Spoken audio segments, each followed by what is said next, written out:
मैं ideal life की एक ही टिप आप सबको देना चाहूँगी कि जिस प्रकार म्यूज़िक में सुर, ताल और लय, इन 3 चीज़ों की ज़रूरत पड़ती है, ऐसे ही एक आदर्श जीवन के लिए शरीर, मन और बुद्धि, इन 3 चीज़ों की ज़रूरत पड़ती है।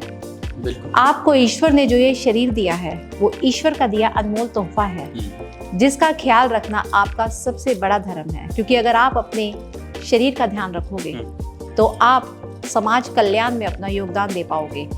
अपने शरीर को इतना स्वस्थ रखो कि जब भी किसी को आपकी ज़रूरत पड़े तो आप उसकी मदद कर पाओ। ऐसा ना हो कि 4 लोग आपकी मदद करते रहें। आपको धरती पर बोझ नहीं बनना, आपको तो धरती के बोझ को कम करना है। राइट। और अगर आपका शरीर अच्छा होगा तो आपका मन भी स्वस्थ होगा। और मन स्वस्थ होगा कैसे होगा? मन की दवाई होती है अच्छे विचार। आप जितने अच्छे विचारों को धारण करेंगे, आपका मन उतना ही स्वस्थ रहेगा। और फिर आती है बुद्धि। यदि आपका शरीर अच्छा है, आपका मन अच्छे विचारों से भरा हुआ है, तो आपकी बुद्धि हमेशा विवेक से कार्य करेगी, संयम नहीं खोएगी, कभी भी ऐसा कोई कार्य नहीं करेगी जिससे दूसरों का नुकसान हो।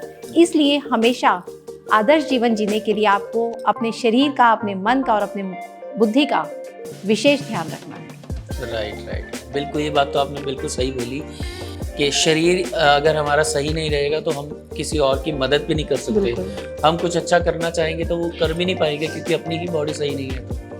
तो ठीक बात है। और मन का तो बहुत बड़ा रोल है हमारे जीवन में। मन स्वस्थ नहीं तो सारी चिंता ही, सारे संसार की चिंता मन की वजह से ही है। अक्सर हमें शरीर दिखाई देता है, हम इसकी दवाई लेते हैं, लेकिन मन की दवाई कोई नहीं लेता। और मन की एक ही दवाई है अच्छे विचार। जहाँ से भी ज्ञान मिलता है ले लो। ज्ञान एक छोटे बच्चे से भी मिलता है। और आप फिर कहेंगे मैं श्री कृष्ण का नाम लेके आ रही हूँ। उन्होंने बचपन से लेके अंत तक यही तो पाठ पढ़ाया है।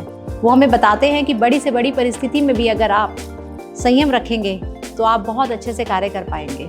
आपकी मुस्कुराहट में वो ताकत है कि अगर आपको संयम रखना आ जाए तो आप क्रोध रूपी राक्षस को भी हरा सकते हो। किसी भी परिस्थिति से आप निकल सकते हो। गुस्से को कंट्रोल करने की बहुत सारे तरीके होते हैं और सबसे बड़ा तरीका होता है कि जब भी आपको जिस भी सिचुएशन पे गुस्सा आ रहा है, सिर्फ आपको उसका पहलू दूसरा देखना है। जैसे सिक्के के 2 पहलू होते हैं, ऐसे ही हर परिस्थिति के 2 पहलू होते हैं। हमें अक्सर गुस्सा तब आता है जब हम परिस्थिति को अपने हिसाब से देखते हैं। अगर हम देखेंगे कि परिस्थिति दूसरे के हिसाब से कैसी है तो शायद हमारा गुस्सा ऑटोमेटिकली कंट्रोल हो जाएगा। बिल्कुल, बहुत बढ़िया। एक और बात मैं बोलना चाहूंगी जाते जाते, जिंदगी में कभी उलझ जाओ तो गीता उठाकर पढ़ लेना, क्योंकि आपके उलझे हुए सवालों का सुलझा हुआ जवाब है गीता। वाह, बहुत अच्छा। चैनल को सब्सक्राइब कर लें और बेल आइकन को दबा लें ताकि इतने इंटरेस्टिंग सीजन की इंटरेस्टिंग वीडियोस आप तक पहुंचती रहें।